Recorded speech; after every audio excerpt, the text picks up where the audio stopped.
আজকে আমি আপনাদের শেখাতে চলেছি হাঁটুর এক্স-রে কিভাবে করা হয়। ধাপে ধাপে আমি সব কিছু দেখাবো। প্রথম step, machine setup. X ray machine চালু করুন। প্রয়োজনীয় ফ্যাক্টর যেমন কেভিপি কিলো ভোল্টেজ পিক এবং এমএএস মিলি অ্যাম্পিয়ার সেকেন্ডস সেট করুন। এই ফ্যাক্টরগুলি সঠিক ইমেজের গুণমান নিশ্চিত করে। দ্বিতীয় স্টেপ, রোগীকে সঠিকভাবে পজিশন করা।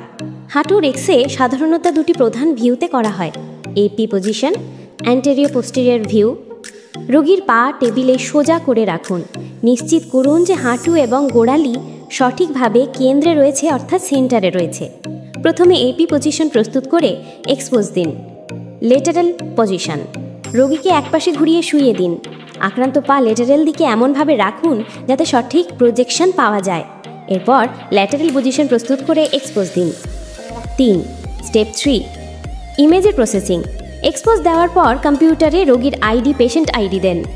সিআর, কম্পিউটার্ড রেডিওগ্রাফিক অ্যাসেট বা ডিআর বা ডিজিটাল রেডিওগ্রাফি প্লেট সাবধানে স্ক্যানার মেশিনে প্রবেশ করিয়ে স্ক্যান করুন।